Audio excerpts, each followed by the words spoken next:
So, tinawagan tayo ng guard dito sa condo. Lulubog na rin yung kotse natin. Lilipat na natin. Natin kung gaano kalalim na doon sa labas. Nako po. Baha na dito sa amin. Santa Mesa. Yolets. O, di ba? Ako na lang yata mag-isa rito. Ayun, lubog. Ako lalabas dyan. Tumataas na dito. May EcoSport kami dito nakapark dito sa labas. Yung baha. So dito kasi sa bahay namin, lubog yan. Kasi pag ganun yun, upaslan. Sa kanto, pababa. Yan. Yan, lubog na. Kanina meron dyan naglalakad. Ulo na lang. Meron dyan ulo kanina. Nakita ko naglalakad. So malalim na yung baha. Lalakad si Manong. Tapos may dalang supot. Pero ulo na lang yung maano dyan. Yung ulo na lang yung nag-ano dyan, yung naglalakad doon. Yan, malalim na. So, kailangan, urog na natin to. Kasi pinapaurong ng mga gwardyado. Dahil baka butan. Let's go. Bango nito Uy, may bangkanaw. Sakay kaya ako dyan para makapasok ako. Bumaba na kanina ulo babangka na sila rito, angas. So yung mga yan sila is mga nagtatakal lumabas kasi siguro bibiling pagkain or may gagawing errand. So ingat kayo guys, at sobrang ulan, sobrang baha. Ingatan nyo ang inyong mga sarili at inyong mga sasakyan. At dun sa mga kababayan nating nabaha, keep safe po at huwag nyo na ang alalahanin ang mga gamit kung ang buhay nyo naman ang nakasalalay. Okay? So, yun. Peace out. So, dito pa rin tayo sa condo. Ngayon, lahat ng tao lumikis na sa second floor. Ngayon, yung kapatid ko dito nakapark.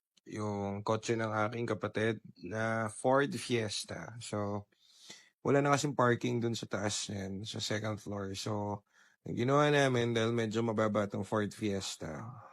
Ayan, si Nico Boy. Yun niya.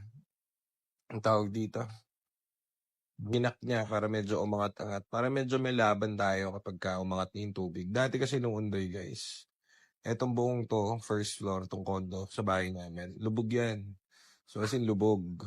Buong first floor ganun kalalim dito. So, hindi na natin maakyat to dun sa taas dahil yung parking is punong-puno. Kaya ang mangyari mano-mano na lang natin i-jack to. If ever naman to na lumubog, itong kotse ng kapatid ko, papaandarin pa rin namin to. Walang problem. Dapat lang, i-disconnect nyo yung mga battery nyo para hindi mag-short circuit yung mga computer sa loob nito. Anyhow naman, sigurado naman kung stranded kayo, hindi nyo naman mababaklas yung mga pababaklas ko sa inyo. If ever. So, baterya na lang para may laban kahit pa paano yung unit. So, mga computer modules ito ang medyo actually repairable naman. Nare-repair din yan pati mga modules. So, dalhin nyo lang sa atin if ever meron kayong problems sa mga ganyan. Okay. So, yun lang muna. So, ito naman yung lagay ng ating garahe. All goods. Dito kasi sa San Juan, guys, bago pa lang kami mag-start dito, talagang pinlace na namin to sa isang mataas na lugar. So, dito kami sa bandang San Juan. So, dito, kahit isang baha, wala. Kasi paslant yung lugar na to, mataas to. So, lahat ng pupuntahan ng tubig dito is pababa ng Santa Mesa along Vimapa o dyan sa may Aurora. Kaya, dito sa shop, yan, walang kabaha-baha. All good sa mga unit natin, safe. So, tayo ay makakatulog ng mga himbing. Diba? So yan, sinecure na namin yun actually bago pa umulan. Ayan lang ang casualty natin, yung aming sunshade ay bumagsak. So dahil siya ay bumagsak, ayusin na lang natin kapag okay na yung panahon. So ito yung mga units natin na naka-pendings. Dahil nga tayo ay jumujulan. Jumujulan pa hindi pa natin asikaso itong mga to. So ayan, pinapasipat. Si Boy Aljon yung nagvi-video. So sabi ko, okay lang ba kayo dyan? Goods pa kayo dyan? So, tatlo kasi sila dyan. Si Joseph, si Kuya Edwin, at si Aljon. So, all goods naman sila dyan and everything. Kasi dyan sa lugar nga na yan ay mataas. So, wala silang problem sa baha.